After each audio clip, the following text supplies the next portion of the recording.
മോളെ ദേ ചായ. അമ്മ ഇപ്പൊ ശരിക്കും അടുക്കളക്കാരിയായല്ലേ? ആദർശ് ജയിലല്ലേ മോളെ, അതുകൊണ്ട് ഇനി രണ്ടടുപ്പായിട്ടൊക്കെ നടന്നാ ഇവിടെ ഉള്ളവർ എന്ത് വിചാരിക്കും? അതുകൊണ്ടാ ഇനി ഒരടുപ്പ് മതിയെന്ന് ഞാനങ്ങ് കരുതിയത്. ഇപ്പൊ എല്ലാവർക്കും വെച്ച് വിളമ്പുന്നതും അതുകൊണ്ടാ.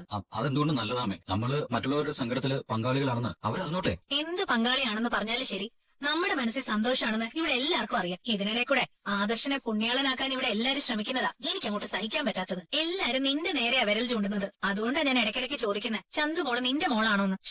എന്തിനാ മോളെ ഇങ്ങനെയൊക്കെ പറയുന്നത്? ഞാൻ നിന്നോട് നേരത്തെ ഒരു കാര്യം സൂചിപ്പിച്ചതാ. ചന്തുമോളുടെ അച്ഛനായിട്ട് ആദർശ് വന്നത് അമ്മായിക്ക് ഒട്ടും സഹിക്കാൻ പറ്റിയിട്ടില്ല എന്ന് വെച്ചാ അവർ അതുപോലെ വിശുദ്ധനായിട്ട് കരുതിയ ഒരാളാണ് സ്വന്തം മോൻ. അങ്ങനെ ഒരു സാഹചര്യത്തിൽ ഉറപ്പായിട്ടും ചന്തുമോൾ എന്റെ കുഞ്ഞാണെന്ന് സ്ഥാപിക്കാൻ അവർ എന്തും ചെയ്യും. അതിലേക്ക് ചിലപ്പോ കാര്യങ്ങൾ വളച്ചൊടിച്ചെന്ന് വരും. അതെ അതെ, ഇപ്പൊ ആദർശ് തെറ്റ് ചെയ്തിട്ടില്ലെന്ന് പറഞ്ഞിട്ട് ഇവന്റെ നേരെ വിരൽ ചൂണ്ടുന്നതേ ഉള്ളൂ. നാളെ ചിലപ്പോ ഈ വീട്ടിലുള്ള എല്ലാവരും കൂടെ ഒത്തൊരുമിച്ച് ചന്തുമോൾ ഇവന്റെ കുഞ്ഞാണെന്ന് നിന്നെ വിശ്വസിപ്പിക്കത്തക്ക രീതിയിൽ സംസാരിക്കും മോളെ. ഇവളെ മാത്രമല്ല എന്നെ പോലും അങ്ങനെ വിശ്വസിപ്പിക്കും. അതാണ് ഇവിടെ ഉള്ളവരുടെ നാവ്. ആദർശിനെ അനിയും തലയിൽ എടുത്തു വെച്ചുകൊണ്ട് നടന്നാലേ മുത്തച്ഛൻ ആദർശിനെ MD ആക്കി. ആദർശ് ഇല്ലാത്തപ്പോ അനിയും. അങ്ങനെയുള്ളവർക്ക് അവന്മാർ രണ്ടുപേരും എന്ത് തെറ്റ് ചെയ്താലും ഒരു കുഴപ്പമില്ല. നീ ഒരു കാര്യം മനസ്സിലാക്കണം നവിയെ, ഇപ്പോഴും അനിയുണ്ടല്ലോ, അവളുടെ പിന്നാലെ നടക്കുന്നത് ആ നന്ദുവിന്റെ. ആരെല്ലാം പറഞ്ഞതാ അത് പാടില്ല എന്ന്? നിന്റെ അച്ഛനും അമ്മയ്ക്കും അതിനോട് എതിർപ്പാണ്, നിനക്കും എതിർപ്പാണ്. അനിയുടെ അമ്മയ്ക്ക് അത് ഇഷ്ടമല്ല. എന്നിട്ടും അവൻ അവളുടെ പിന്നാലെ നടക്കണമെങ്കിൽ അവന്റെ മനസ്സ് എത്രത്തോളം ചെളി വേണ്ടതാണെന്ന് നീ അറിയണം നവ്യെ. എനിക്കറിയാമേ, അതുകൊണ്ടല്ലേ ആരെന്ത് പറഞ്ഞാലും ഞാൻ വിശ്വസിക്കാത്തത്. എന്നിട്ട് പിന്നെ എന്തിനാണ് സംശയിക്കുന്ന രീതിയിൽ ഇങ്ങനെയൊക്കെ സംസാരിക്കുന്നത്? അതെനിക്ക് അവന്റെ സ്വഭാവം നേരത്തെ അറിയാവുന്നോണ്ടാ. ആ സ്വഭാവം ഞാൻ എന്നേ മാറ്റിയില്ലേ. പ്രത്യേകിച്ച് നമ്മുടെ മോൻ ജനിക്കുന്നതിന് തൊട്ടു മുമ്പ് തന്നെ എന്റെ സ്വഭാവം എല്ലാ അർത്ഥത്തിലും മാറിയതാ. അതൊന്നും ഇവിടെ പലർക്കും ഇഷ്ടപ്പെട്ടിട്ടില്ല. ഇനിയിപ്പോ നീ വായിട്ട് അലയ്ക്കണ്ടടാ. നിന്റെ ഭാര്യ നിന്നെ വിശ്വസിക്കുന്നില്ലെങ്കിൽ പിന്നെ നമുക്ക് എന്ത് ചെയ്യാൻ പറ്റും? എനിക്ക് നിന്നെ വിശ്വാസാടാബി. നിന്നെ ഇനി ആര് പ്രതിസ്ഥാനത്ത് നിർത്താൻ ശ്രമിച്ചാലും ഞാനത് വിശ്വസിക്കില്ല. അല്ലെങ്കിൽ തന്നെ ഞാനാണ് അനക്കയോട് തെറ്റ് ചെയ്തെങ്കിൽ അത് ഇവിടെ ഉള്ളവര് നിന്നോട് തുറന്നു പറയാതിരിക്കൂ. പത്രത്തിലും ടിവിയിലും ഒക്കെ അനാമിക ആദർശനെ താറടിച്ചപ്പോ തന്നെ അവനല്ല ഞാനാണ് തെറ്റ് ചെയ്തതെന്ന് അവനും ആ അമ്മായിയൊക്കെ വിളിച്ചു പോവാതിരിക്കോ?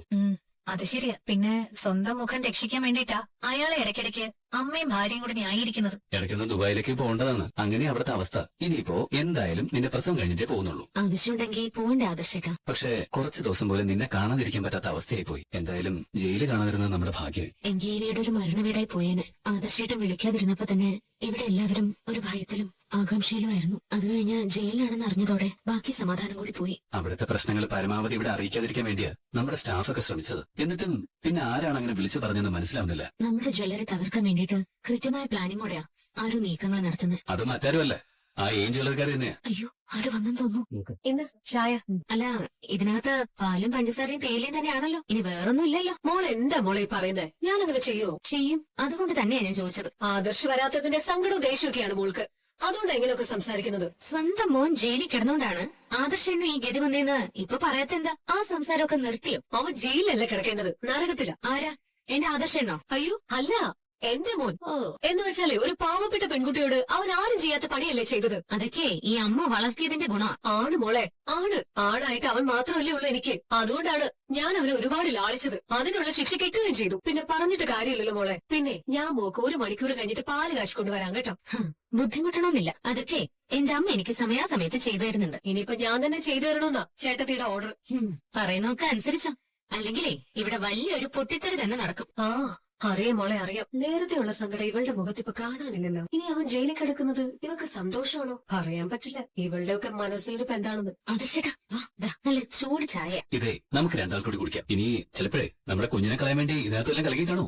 നീ ഇപ്പൊ നല്ല ഫുഡൊക്കെ ഉണ്ടാക്കുന്നുണ്ടല്ലോ ജലജ. നല്ല ഫുഡ് ഉണ്ടാക്കണമെന്നാ ഏട്ടത്തിയുടെ ഓർഡർ. അത് ഏട്ടത്തി എന്ന് പറയുമ്പോ അവർക്ക് അമ്മയുടെ സ്ഥാനമല്ലേ. അതുകൊണ്ട് ഏട്ടത്തി എന്ത് പറഞ്ഞാലും ഞാൻ കേൾക്കും. അതൊരു പുതിയ മാറ്റമാണല്ലോ ജലജ. നീ അങ്ങനെ നന്നാവേണ്ടതല്ലോ. ഇനി ഇവള് നന്നായല്ലേ പറ്റൂ. എന്റെ മരുമോൾക്ക് എനിക്കുള്ള ഫുഡ് എടുത്തു വെച്ചോ? അതെന്തോ ചോദ്യം ഏട്ടത്തി? ഞാൻ എല്ലാം എടുത്തു വെച്ചിട്ടുണ്ട്. അറിയാലോ, അവൾ അമ്മയാകാൻ പോകുന്ന പെൺകുട്ടിയാ. അതുകൊണ്ട് പറയുന്നതെല്ലാം അതുപോലെ തന്നെ ചെയ്യണം. അമ്മ ഇപ്പഴേ എല്ലാവർക്കും ഇഷ്ടമുള്ളത് വെച്ചുളമ്പിക്കൊണ്ടിരിക്കുക. ഒരാൾക്ക് ദോശയാണെങ്കിൽ മറ്റൊരാൾക്ക് ഇഡലി. അതെന്തിനാ ഈ രണ്ടെണ്ണമൊക്കെ വെച്ചുണ്ടാക്കുന്നത്? അത് ഞാൻ പറഞ്ഞിട്ടാ. അത്രയും സമയമെങ്കിലും ഇവള് പരദോഷം നിർത്തുമല്ലോ നവ്യെ. എന്ന് കരുതി ഒരാളെ കൊണ്ട് അടിമപ്പണി ചെയ്യിപ്പിക്കുന്നൊന്നും ശരിയല്ല. ഇവിടെ അങ്ങനെ ആരും കരുതിയിട്ടില്ല നവ്യെ. അമ്മയ്ക്കിപ്പോ അടുക്കളയിൽ കയറുന്ന ഇഷ്ടമാ.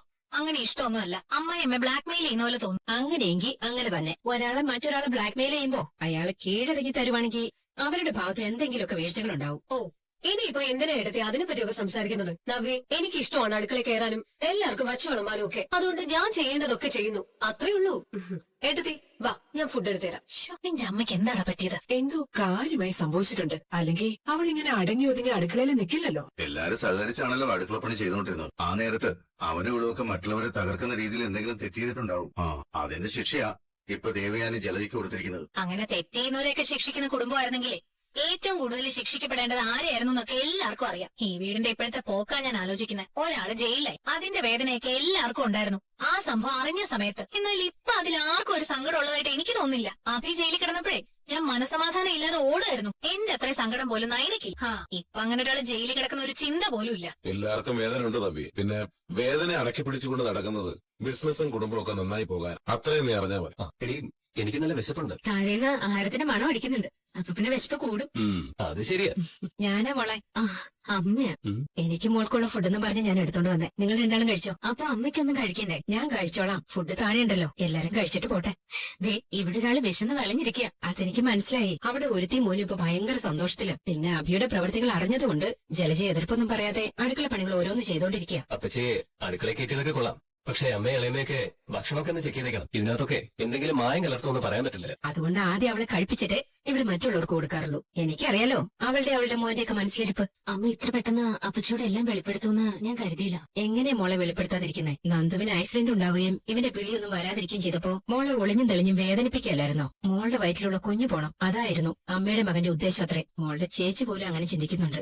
അതാ ഏറ്റവും വലിയ കഷ്ടം. സത്യങ്ങൾ അറിയാത്ത ചേച്ചിയല്ലേ അങ്ങനെ ചിന്തിക്കുന്നത്. ഇനിയിപ്പോ ചേച്ചി മാത്രമല്ല അറിയാനുള്ളൂ. നടന്നതൊക്കെ ചേച്ചി അറിഞ്ഞു കഴിഞ്ഞാൽ പിന്നെ അപ്പച്ചിക്കും അബിക്കും ഒന്നും ഈ വീട്ടിൽ സ്ഥാനം ഉണ്ടാവില്ല എന്നറിയാം. അതുകൊണ്ടാ അവര് ചേച്ചിയോടൊന്നും പറയാതിരിക്കുന്നത്. ഏതായാലും നിങ്ങൾ കഴിക്കേ, ഞാനിടയ്ക്ക് വരാം. നീ ചെന്ന് കുറ്റിയിട. ഈ നാടകത്തിനെ ഒരു സുഖമൊക്കെ ഉണ്ട്. നീ വാ, കഴിക്കാം. നീ ജയിലിൽ കിടന്നപ്പോഴേ നിന്നെ അവിടെ വന്ന് കണ്ട കാഴ്ച ഒരിക്കലും എനിക്ക് മറക്കാനാവില്ല. അതിന് അതേ നാണയത്തിൽ അയാൾക്ക് തിരിച്ചു കിട്ടിയില്ലേ? എന്നാൽ ആ കാഴ്ച കാണാൻ എനിക്ക് പറ്റിയില്ല. അയാള് കിടക്കുന്നത് ഗൾഫിലായി പോയില്ലേ? അവിടുത്തെ നിയമങ്ങളെല്ലാം ഇവിടത്തെക്കാളും വിട്ടുവീഴ്ചയില്ലാത്ത നിയമങ്ങളാണ്. അവിടെ ആര് തെറ്റ് ചെയ്ത് കഴിഞ്ഞാലും അവരെ പുറത്തു കൊണ്ടുവരാൻ ഇത്തിരി പാടുള്ള കാര്യമാണ്. പണവും സ്വാധീനമൊന്നും അവിടെ വില പോവില്ല. അയാൾ ഇനി കുറച്ചു കാലം അവിടെ കിടക്കട്ടെ. ജയിലിൽ കിടക്കാൻ അയാൾക്ക് അർഹതയുണ്ടല്ലോ. അനക്കയുടെ തകർച്ചയ്ക്ക് അയാൾക്ക് എന്നോ ആ വിധി വരേണ്ടതാ. അവിടെ നാളെ രക്ഷപ്പെട്ടു പോയെങ്കിൽ ഇനി അനുഭവിക്കട്ടെ. പിന്നെ ഇതുപോലൊരു സംഭവം ഉണ്ടാകുമ്പോഴേ നീ നിന്റെ അമ്മയും അമ്മായിയുടെ മറ്റുള്ളവരുടെ മുമ്പില് പതറിപ്പോകുന്ന കാഴ്ച എനിക്ക് സഹിക്കാൻ പറ്റാത്തത്. നേരത്തെ എന്റെ അമ്മായിമ്മ കുറച്ച് ബോൾഡായിട്ടാ നിന്നിരുന്നത്. നിനക്ക് മാത്രമേ ഒരു പതർച്ച ഉണ്ടായിരുന്നുള്ളൂ. ഇപ്പൊ അതല്ല സ്ഥിതി. നിന്റെ അമ്മ എന്തിനെയോ ഭയക്കുന്നുണ്ട്. പ്രത്യേകിച്ച് അമ്മായിയെ നിങ്ങൾക്ക് എല്ലാവർക്കും പേടിയാ. ഇപ്പോഴും മുത്തശ്ശൻ കഴിഞ്ഞാൽ ഈ തറവാടിന്റെ നിയന്ത്രണം അമ്മായിയുടെ കയ്യിലാ.